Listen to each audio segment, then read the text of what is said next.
Here's number 4. Develop the ability to act. Take action. Not hasty if it isn't required, but don't lose much time. Here's the time to act. When the idea is hot and the emotion is strong. That's the time to act. You say, Mr. Rohn, I'd like to have a library like yours. See, if you feel strong about that, what you got to do is get the first book and then get the second book. Before the feeling passes and before the idea gets dim, action pronto, action immediate, action as soon as possible. Because if you don't, here's what happens. We call it the law of diminishing intent. We intend to when the idea strikes us. We intend to when the emotion is high. But now if you don't translate that into action fairly soon, now the intent starts to diminish. And a month from now it's cold. A year from now, can't be found. So act. Set up a discipline when the emotions are high and the idea is strong and clear and powerful. That's the time to set up the discipline. Somebody talks about good health and you're stirred. Says, right, I need to get a book on nutrition. Get the book before the idea passes and before the emotion gets cold. Go for the book. Start the library. Start the process. Fall on the floor. Do some push-ups. Action. Got to take action.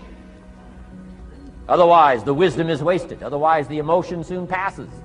Unless you put it into a disciplined activity. Capture it. Disciplines is called how to capture the emotion and how to capture the wisdom and translate it into equity. Disciplines.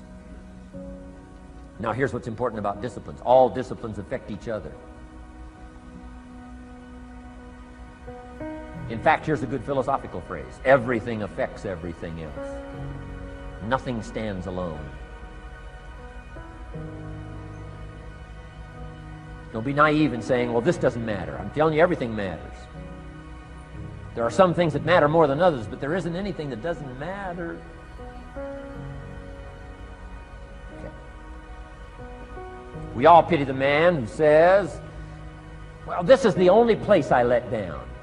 Not true. Key to take home. Every letdown affects the rest of your performance. Every letdown affects the rest. This is part of the educational process on personal development. If you don't take the walk around the block, you probably won't do the apple a day. If you don't do the apple a day, you probably won't start building your library. If you don't build your library, you probably won't keep a journal, and you won't take pictures, and then you won't do this, you won't do wise things with your money, won't do wise things with your time, won't do wise things with your possibilities and relationships, and the first thing you know, 6 years of that accumulated, and we say you have messed up. So the whole key to reversing that process now is to start picking up these disciplines. Now here's the positive side. Every new discipline affects the rest of your disciplines. Every new one affects the rest. That's why action is so important. The least action, the smallest action. Take it. Because when you start accomplishing and the value starts to return from that one action, it'll inspire you to do the next one and the next one and the next one. You start walking around the block, it'll inspire you to get an apple. Get an apple, it'll inspire you to get a book. Get a book, it'll inspire you to get a journal. Get a journal, it'll inspire you to grow, develop some skills. All disciplines affect each other. Every lack affects the rest. Every new affects the rest. The key is to diminish the lack and set up the new. And you've started a whole new life process. Key. Also, one more thought on discipline. Here's the greatest value of discipline. Self-worth.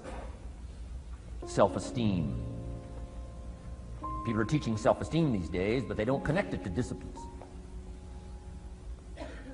The least lack of discipline, and it starts to erode our psyche. One of the greatest temptations is to just ease up a little bit, right? The slightest lack of doing your best starts to erode the psyche.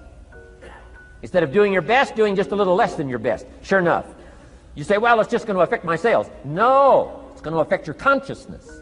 It's going to affect your philosophy. Now you've begun in the slightest way to affect your own philosophy.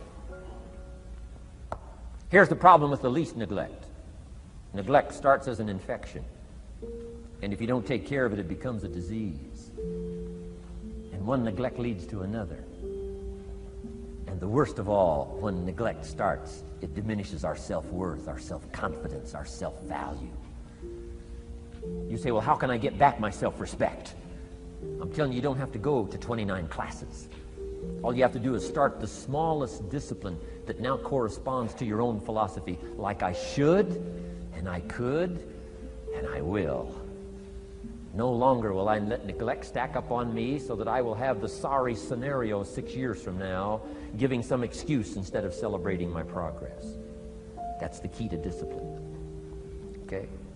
Let's get kids involved in the least of disciplines. One more, and then one more, and then another one, and then another one, and then some more. And the first thing you know, you're starting to weave the tapestry of a disciplined life into which you can pour more wisdom and more attitude and more strong feeling, more faith and more courage. Now you've got something, a vessel in which to put it, and now the equities start to flow.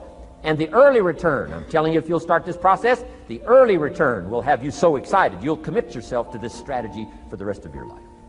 You'll never go back to the old ways. Join a new crowd, join a new group. The disciplines to do it, take action. I recommended the last time I was here the little book, Richest Man in Babylon, and I said I've lectured now to over 3 million people in the last 33 years, and I've recommended this little book to almost all of them, I think. Guess how many have actually gone and got this little book? Answer, very few. My best guess is 10%. Such an easy thing to do. In that last seminar, right, I suggested this little book, number one, is easy to find. Number two, it's easy to buy. The most you can pay for it, $6, $7, $8. You can borrow that from your kids. And number three, it's easy to read. It's in story form. That's why I use it for teenagers, teaching them how to be rich by 40, 35, if you're extra bright, much sooner, if you find a unique opportunity. But if it's easy to find and easy to buy, and if it's easy to read, why wouldn't everybody go get it? We don't know. What do you know? You don't know. I don't know. Nobody knows. Here's how profound it is. Some do and some don't. Now here's the numbers. About 10% do. 90% don't or won't. And we don't know the mystery of that. And I'm telling you, 10 years from now, those numbers will still be the same. 10% will, 90% won't. The numbers don't change. Only the faces change. You're looking at one of the faces. I used to belong to the 90% who couldn't be bothered even if it was easy. Guess how many people have a library card? Wisdom of the world available. Transform your life in any value amount you want. By the way, how much is a library card in Texas? Free. Here's what free is. Easy. I mean, it can't be any easier than free. Somebody says, well, would you bring it by? Well, no. At least you got to go get it. No.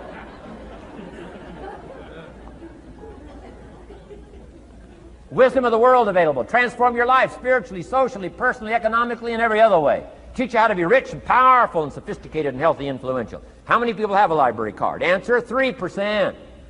95, 97% couldn't be bothered. Guy specializes in happy hour, but he doesn't have a card.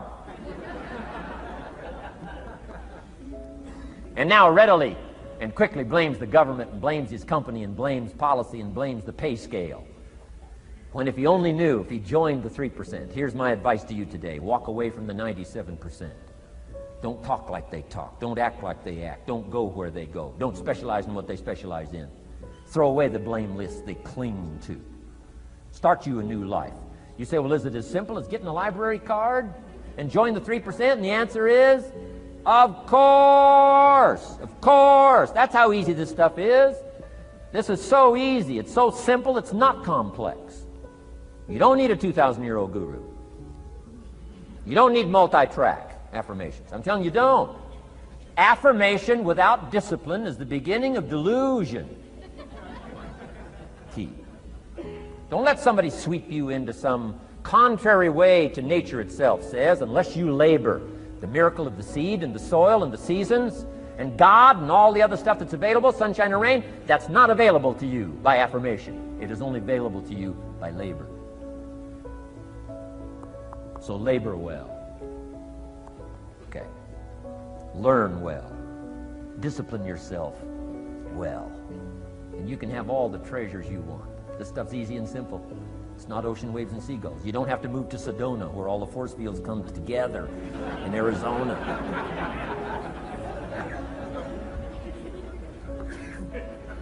Let's teach our kids the simple ways to transform their health, number 1. Their economics, number 2. Their ability to communicate, number 3. Their life and treasure and lifestyle, number 4. Spirituality, number 5. And the list goes on and on. Let's not leave out any of the least of disciplines that encourage us to do the next one, to do the next one, to do the next one. First thing you know, this whole scenario for you is spinning up instead of out of control on the negative side. This is all you got to do. It's as simple as this. It's as simple as a start, committing yourself to life change. And once you start down this road, I promise you, you'll join the 10% and the 3%. We're going to talk financial independence in just a little while. Guess how many people can retire from the income of their own personal resources when it comes time to retire? Answer, 5%. In the most independent country in the world, 95% are dependent, 5% are independent. Take charge of your own retirement. I'm telling you, if you take charge of your own retirement through personal development and all these skills we've taught today, plus what's coming up, financial independence, I'm telling you, take charge of your own retirement, you can multiply it at least by 5, maybe by 10, maybe by 20, maybe by 100. Let the government take care of it, some company take care of it, you got to divide by 5.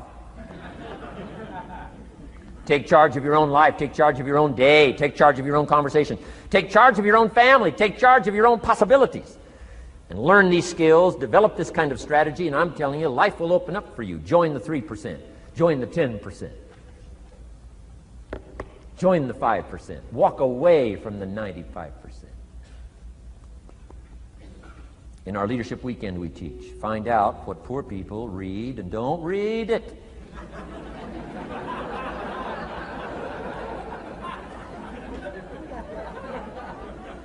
I'm telling you, don't talk like they talk. Lend a helping hand, but don't fall into their poor philosophical scenario. Don't blame what they blame. Don't use the excuses they use. It's called the language of the poor. Switch gears, switch language, switch ideas, switch strategy. Start with the simplest of disciplines. And don't bemean any of these disciplines. The smallest of disciplines starts the process of life change. And if you'll invest in this thing called discipline, you can have whatever you wish. It's called the beginning of a miracle. Now here's the last clue on discipline. Do the best you can. We covered earlier, but here's a good scenario for the do the best you can. I've got a good question for you. Is the best you can do all you can do? And the answer is no. Strangely enough. If we all fell on the floor right now and did as many push-ups as we possibly could, and let's say for some reason you haven't been into push-ups lately, I can't imagine why, but let's say the best you can do is 5. And you look up at the rest of us and say, hey, 5 is the best I can do. We can tell by the look on your face that's probably true. 5 is the best you can do. Now, is 5 all you can do? The answer is no. If you rest a little, you can do 5 more. Wow. And if you rest a little, you can do 5 more. And if you rest a little, you can do 15 more. How did we get from 5 to 15? It's a miracle.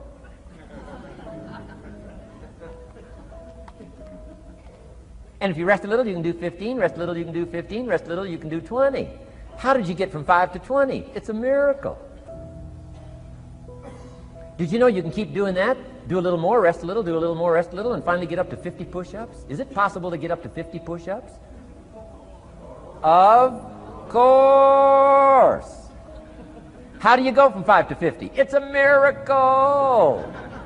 How do you get a miracle going? Number 1, do what you can. Don't leave out what you can, from writing a letter to your mother in Florida. Start cleaning it all up. 2, doing the push-ups. Go from 5 to 50. It's a miracle. Number 1, do what you can. Number 2, do the best you can. Here's number 3, rest very little.